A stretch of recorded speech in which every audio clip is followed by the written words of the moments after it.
नागपुर शहर में एक से बढ़कर एक गणेश पंडाल बनाए गए हैं, जिसे देखने हजारों नागरिकों की भीड़ उमड़ रही है।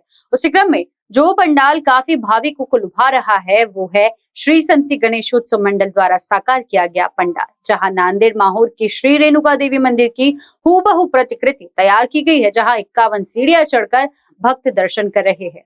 वहीं ना सिर्फ पंडाल तैयार किया गया बल्कि उसी मंदिर का वातावरण इस पंडाल में निर्माण किया गया है, ताकि भाविक उसी मंदिर को यहाँ पर महसूस कर सके। इस संबंध में मंडल के पदाधिकारियों ने हमसे बातचीत की है, आइए देखते हैं इस रिपोर्ट में।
आमचं हे परंपरा पूर्वजांपासून सुरू आहे, म्हणजे पिढीनोपिढी। आता हे दोघे माझे मुलं आहे, माझ्यानंतर गोंधळ करणारे आमच्या बापदादांपासून हे सुरुवात झालेली आहे। शिवाजी महाराजांच्या काळापासून आतापर्यंत ही परंपरा सुरू आहे आमची। माझं राहणं हे दसरा रोड गोंधळीपुरामध्ये आहे।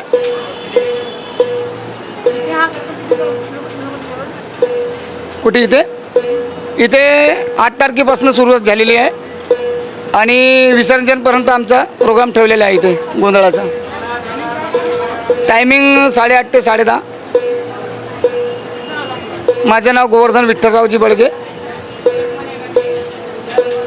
आणि हा माझा मुलगा आहे सिद्धांत गोवर्धन बळगे।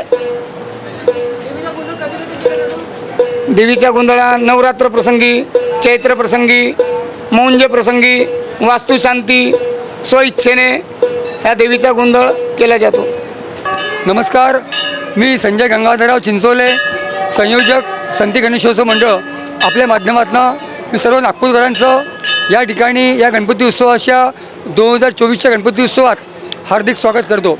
आपल्या सर्वांना माहिती असल्याप्रमाणे आम्ही अनेक वर्षांपासून नागपुरामध्ये या गणपती उत्सवाच्या माध्यमातून अनेक मंदिरं, अनेक रेप्लिके तयार केले। त्यामध्ये शेगाव, शिर्डी, पंढरपूर, कोल्हापूर, तिरुपती, अक्कलकोट, त्र्यंबकेश्वर, जेजुरी, पिठापुरम, अंबेजोगाई, वृंदावनचं बाकी बिहारी मंदिर, गेल्या वर्षी मीनाक्षी टेम्पल मदुराईचं आणि यावर्षी जे शक्तिपीठ आहेत महाराष्ट्रातले 3.5 त्यामधीलच एक जे माहूरचं रेणुका मंदिर आहे त्या माहूरच्या रेणुका मंदिराची प्रतिकृती आम्ही साकार करण्याचा या ठिकाणी प्रयत्न केला आहे.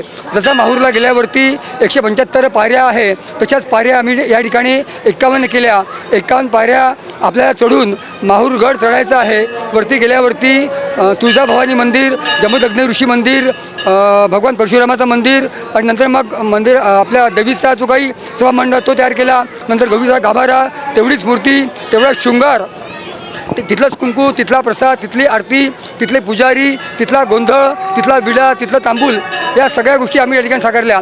तात्पर्य हे आहे की आम्ही मंदिर साकारले, फक्त मंदिर साकारून होत नाही, तर मंदिराचं वातावरण, मंदिराचा ॲटमॉस्फिअर या गोष्टी आम्ही क्रिएट करतो. आणि नागपूरकरांना या गणपती उत्सवाच्या माध्यमातून दरवर्षी विविध तीर्थयात्रा घडाव्या असा मंडळाचा प्रयत्न असतो. म्हणून यावर्षीच्या या रेणुकादेवी मंदिरामध्ये मी आपल्या सर्वांचं या ठिकाणी स्वागत करतो. गणपती बाप्पा मोरया. नमस्कार, मी श्रद्धा विजय पाठक, संती गणेशोत्सव मंडळ. महिलांचं काम म्हटलं तर इथे तुम्ही बघत असाल की यावेळेला शक्तिपीठाची निर्मिती झालेली आहे. 3.5 शक्तिपीठापैकी एक असं माहूरचं शक्तिपीठ उभारण्याचा प्रयत्न आम्ही केला आहे. प्रतिकृती जशी आहे, जशी तिथे माहूरची देवी आहे तशीच इथे आहे. त्याच्यामुळे शक्तिपीठ असल्यामुळे महिलांचा इथे अर्धा वाटा आहे असं म्हणण्यात हरकत नाही.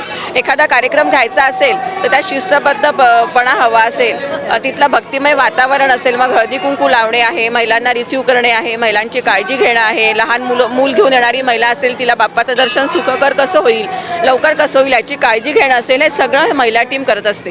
फक्त गणेशोत्सवातच 10 दिवस महिला टीम काम करत नाही, तर वर्षभर जे काही सणवारं येतात ते सगळे कामं, मग 15 ऑगस्ट, 26 जानेवारी असेल, रामनवमी असेल, शोभायात्रेचं स्वागत असेल, प्रत्येक जागी महिला मंडळ प्रामुख्याने काम करत असतो. मग छोटीशी व्यवस्था असते की आज आपल्याला सकाळी रांगोळी काढायची आहे, मग ती कोण काढेल, तर ही सगळी महिला मंडळ इथले ते सगळं काम करत असतात, एकजुटीने काम करतात आणि म्हणून मंडळात इतका सुंदर शिस्तबद्धपणा आपल्याला दिसतो आहे. त्या मंडळामध्ये शिस्तबद्धता आहेच. तसंच आमचा जो गणपती आहे हा नवसाला पावणारा आहे.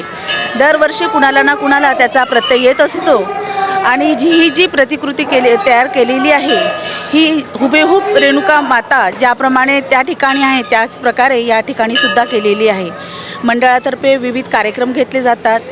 विविध जसं दिवाळी दीपोत्सव आहे तो, त्यानंतर जन्मोत्सव, रामनवमी यासारखे विविध कार्यक्रम, तसंच जे विद्यार्थी आहे त्या विद्यार्थ्यांनासुद्धा मदत केली जाते. अशा प्रकारे ज्या प्रकारे आपली मदत होईल त्या प्रकारे विद्यार्थ्यांना, त्याचप्रमाणे गरजू लोकांना, जे दवाखान्यात जाऊ शकत नाही अशा लोकांनासुद्धा विविध मदत केली जात असते. ॲम्ब्युलन्स, कोरोनाच्या वेळेत तर प्रत्येकाला किट देण्यात आली. अशा प्रकारे जेवढी मदत होईल त्या प्रकारे आम्ही आमच्या मंडळातर्फे करत असतो. कारण न्यूज़ के लिए विलास परादी की report. Central provincial school end junior college शिक्षा पाए अब संस्कार के साथ day boarding end residential school facilities, library, laboratories, computer room, digital classrooms, music, vocal and instrumental, dance, classical and western, sports, indoor and outdoor. Central Provincial School and Junior College, 38 Vedahari, Outer Ring Road, Post Besa, Nagpur. Our branches at Rameshwari and Vedahari. Contact number 7276066999 and 7276055999. Central Provincial School and Junior College.